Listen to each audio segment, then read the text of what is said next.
नमस्कार विद्यार्थी मित्रांनो, स्वागत आहे तुमचं मराठी जी के या आपल्या यूट्यूब चॅनलवरती। तर पहा, आजच्या व्हिडिओमध्ये आपण महाराष्ट्र पोलीस भरती 2025साठी काही महत्त्वपूर्ण प्रश्न असे पाहणार आहोत। हे प्रश्न पहा तुम्हाला परीक्षेच्या दृष्टिकोनातून महत्त्वपूर्ण ठरणारे आहेत। तरी तुम्ही चॅनलवर जर नवीन असाल तर चॅनलला सबस्क्राईब करून ठेवा, कारण तुम्हाला असेच महत्त्वपूर्ण व्हिडिओ नक्कीच बघावयास मिळतील। चला तर मग व्हिडिओला सुरुवात करूया। तर पहा, प्रश्न क्रमांक पहिला, संत ज्ञानेश्वर महाराजांनी ज्ञानेश्वरी ही कोणत्या ठिकाणी सांगितली होती? तर या प्रश्नाचं उत्तर पहा ऑप्शन क्रमांक 2 नेवासे। तर पहा, संत ज्ञानेश्वर महाराजांनी ज्ञानेश्वरी ही नेवासे या ठिकाणी सांगितलेली होती। प्रश्न क्रमांक दुसरा, खालीलपैकी कोणता जिल्हा हा महाराष्ट्रात प्रथमच स्मार्ट पोलीस जिल्हा म्हणून जाहीर करण्यात आलेला आहे? तर ऑप्शन क्रमांक 1 पहा सातारा। तर सातारा हा जिल्हा पहा महाराष्ट्रात प्रथमच स्मार्ट पोलीस जिल्हा म्हणून जाहीर करण्यात आलेला आहे। प्रश्न क्रमांक तिसरा, महाराष्ट्राचे बुकर टी वॉशिंग्टन म्हणून खालीलपैकी कोणास ओळखले जाते? तर ऑप्शन क्रमांक 2 पहा कर्मवीर भाऊराव पाटील। तर कर्मवीर भाऊराव पाटील यांना महाराष्ट्राचे बुकर टी वॉशिंग्टन म्हणून ओळखले जाते। प्रश्न क्रमांक 4, मुंबई हे शहर भारताची डॅश राजधानी मानली जाते? तर ऑप्शन क्रमांक 2 पहा आर्थिक। तर मुंबई हे जे शहर आहे तर ते पहा भारताची आर्थिक राजधानी म्हणून मानली जाते। प्रश्न क्रमांक 5, विनोबा भावे यांचे परमधाम आश्रम खालीलपैकी कोणत्या ठिकाणी आहे? तर ऑप्शन क्रमांक 3 पहा पवनार। तर विनोबा भावे यांचे पहा परमधाम हे जे आश्रम आहे तर ते पहा पवनार या ठिकाणी आहे। प्रश्न क्रमांक 6, खालीलपैकी कोणत्या ठिकाणाला महाराष्ट्रातील चेरापुंजी म्हणून ओळखले जाते? तर ऑप्शन क्रमांक 4 पहा आंबोली। तर पहा आंबोली या ठिकाणाला महाराष्ट्रातील चेरापुंजी म्हणून ओळखले जाते। प्रश्न क्रमांक 7, मुंबई येथे सन 1890 साली गिरणी कामगार संघटनेची स्थापना कोणी केलेली होती? तर ऑप्शन क्रमांक 1 पहा नारायण मेघाजी लोखंडे। तर नारायण मेघाजी लोखंडे यांनी पहा मुंबई या ठिकाणी सन 1890 मध्ये गिरणी कामगार संघटनेची स्थापना केलेली होती। प्रश्न क्रमांक 8, खालीलपैकी डॅश हा किल्ला महाराष्ट्रातील सर्वात जुना किल्ला म्हणून ओळखला जातो? तर ऑप्शन क्रमांक 3 पहा पन्हाळा।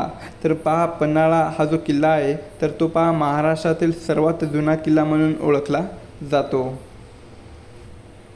प्रश्न क्रमांक 9, आर्य महिला समाज स्त्री सुधारणाकरिता डॅश यांनी स्थापना केली?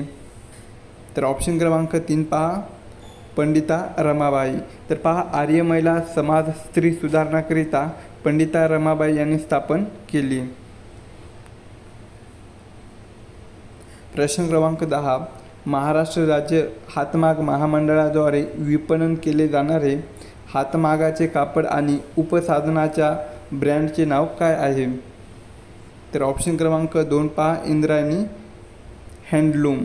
तर पहा महाराष्ट्र राज्य हातमाग महामंडळाद्वारे विपणन केले जाणारे हातमागाचे कापड आणि उपसाधनाच्या ब्रँडचे नाव काय आहे? तर ते इंद्रायणी हँडलूम असं आहे। प्रश्न क्रमांक 11, महाराष्ट्रातील कोणते ठिकाणे भारताचे नारंगी शहर म्हणून ओळखले जाते? तर ऑप्शन क्रमांक 2 पहा नागपूर। तर महाराष्ट्रातील पहा नागपूर हे जे शहर आहे तर ते पहा भारताचे नारंगी शहर म्हणून ओळखले जाते। प्रश्न क्रमांक 12, महाराष्ट्रातील खालीलपैकी कोणते ठिकाण हे खानदेशाचे काशी या नावाने ओळखले जाते? तर ऑप्शन क्रमांक 3 पहा प्रकाशे। तर महाराष्ट्रातील प्रकाशे हे जे ठिकाण आहे तर ते पहा खानदेशाचे काशी या नावाने ओळखले जाते। प्रश्न क्रमांक 13, डॉक्टर बाबासाहेब आंबेडकरांनी लिहिलेला कोणता ग्रंथ हा त्यांच्या निधनानंतर प्रसिद्ध झाला? तर या प्रश्नाचं उत्तर पहा ऑप्शन क्रमांक 2 बुद्ध आणि त्यांचा धम्म। तर पहा डॉक्टर बाबासाहेब आंबेडकरांनी लिहिलेला जो ग्रंथ आहे कोणता ग्रंथ आहे तर तो बुद्ध आणि त्याचा धम्म हा जो ग्रंथ आहे तर ते पहा त्यांच्या निधनानंतर तो प्रसिद्ध झालेला होता।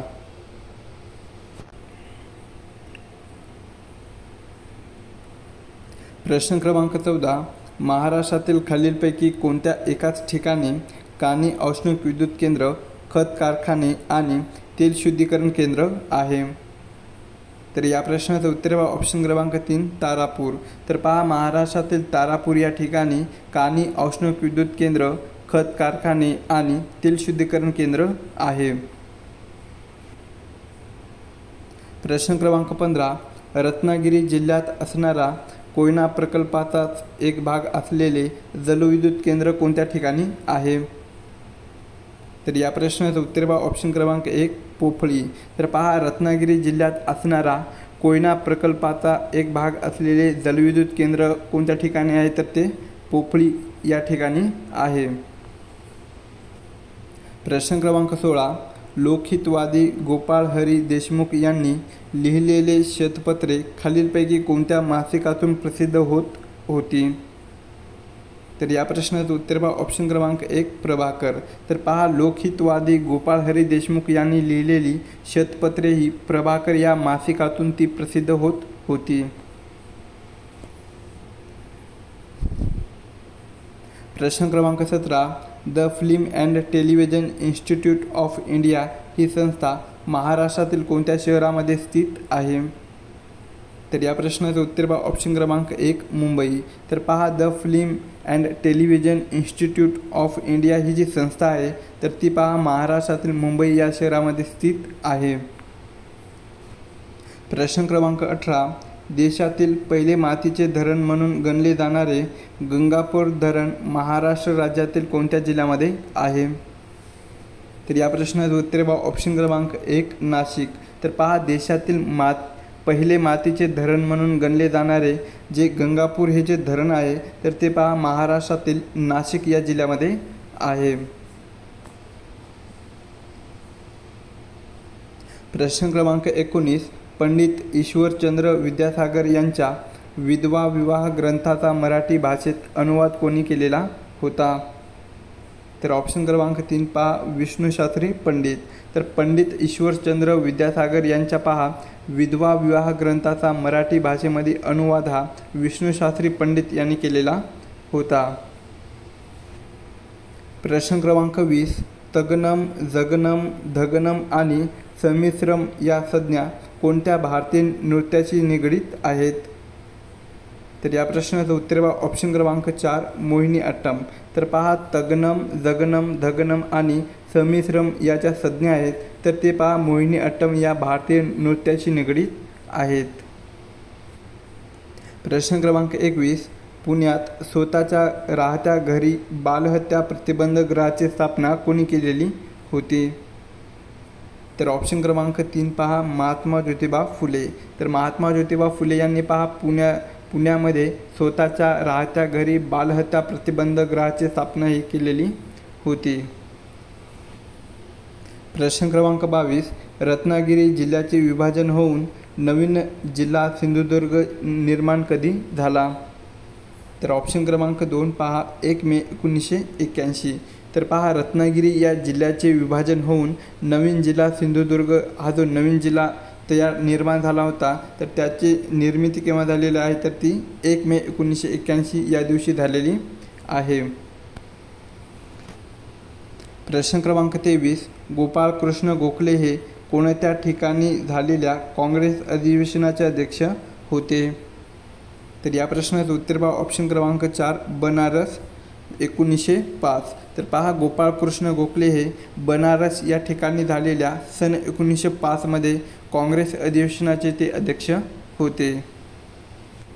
प्रश्न क्रमांक 24. महाराष्ट्रातील प्रसिद्ध आदिवासी भित्तिचित्रे डॅश ओळखली जातात? तर ऑप्शन क्रमांक 3 पहा वारली.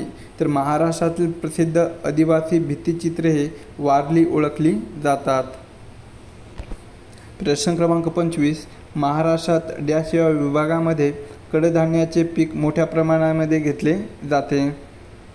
तर ऑप्शन क्रमांक 2 छत्रपती संभाजीनगर. तर पहा, महाराष्ट्रातील छत्रपती संभाजीनगर या विभागामध्ये कडधान्याचे पीक हे मोठ्या प्रमाणामध्ये घेतले जातात. प्रश्न क्रमांक 26. सातारा जिल्ह्यात कोणता पहिला आधुनिक साखर कारखाना सन 1933मध्ये स्थापन करण्यात आला? तर या प्रश्नाचं उत्तर पहा ऑप्शन क्रमांक 1 फलटण शुगर वर्क्स. तर पहा सातारा जिल्ह्यामध्ये फलटण शुगर वर्क्स हा पहिला आधुनिक साखर कारखाना सन 1933मध्ये स्थापन करण्यात आला.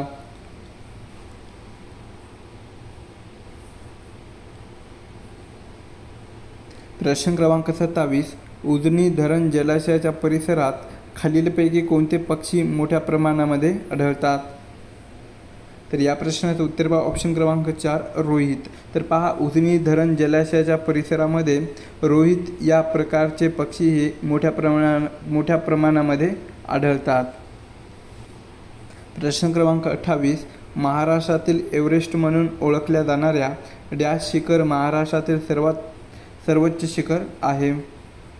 तर या प्रश्नाचं उत्तर पहा ऑप्शन क्रमांक 2 कळसुबाई. तर पहा महाराष्ट्रातील एव्हरेस्ट म्हणून ओळखल्या जाणाऱ्या कळसुबाई शिखर महाराष्ट्रातील सर्वोच्च शिखर आहे. प्रश्न क्रमांक 29 सन 1878 साली झालेल्या पहिल्या अखिल भारतीय मराठी साहित्य संमेलनाचे अध्यक्ष कोण होते? तर ऑप्शन क्रमांक 3 पहा महादेव गोविंद रानडे. तर पहा सन 1878 साली झालेल्या पहिल्या अखिल भारतीय मराठी साहित्य संमेलनाचे अध्यक्ष हे महादेव गोविंद रानडे होते. प्रश्न क्रमांक 30 पश्चिम महाराष्ट्रातील साताऱ्याजवळ वसलेल्या फुलाच्या दरीचे नाव काय आहे? तर ऑप्शन क्रमांक 4 पहा भामबौली. तर पश्चिम महाराष्ट्रातील साताऱ्याजवळ वसलेल्या फुलाच्या दरीचे नाव काय आहे? तर ते भामबौली हे नाव आहे. प्रश्न क्रमांक 31 महाराष्ट्र शासनाची आदिवासी संशोधन आणि प्रशिक्षण संस्था कोणत्या ठिकाणी स्थित आहे? तर ऑप्शन क्रमांक 1 पुणे. तर पहा महाराष्ट्र शासनाची आदिवासी संशोधन आणि प्रशिक्षण संस्था ही पुणे या ठिकाणी स्थित आहे. प्रश्न क्रमांक 32 महाराष्ट्रातील कोणत्या शहराला भारतातील संत्र्याचे शहर म्हणून ओळखले जाते? तर ऑप्शन क्रमांक 2 नागपूर. तर पहा महाराष्ट्रातील नागपूर या शहराला भारतातील संत्र्याचे शहर म्हणून ओळखले जाते. प्रश्न क्रमांक 33 कोणत्या पर्वत रांगा या महाराष्ट्राची कोकण आणि दख्खन पठारामध्ये विभागणी करतात? तर ऑप्शन क्रमांक 3 पहा सह्याद्री. तर सह्याद्री हा जो पर्वत रांग आहे तर ती पहा महाराष्ट्राची कोकण आणि दख्खन पठारामध्ये विभागणी करतात. प्रश्न क्रमांक 34 ज्ञान प्रसारक सभा ही संघटना कोणी विकसित केली होती? तर ऑप्शन क्रमांक 2 डॉक्टर भाऊदाजी लाड. तर डॉक्टर भाऊदाजी लाड यांनी ज्ञान प्रसारक सभा ही संघटना विकसित केलेली होती.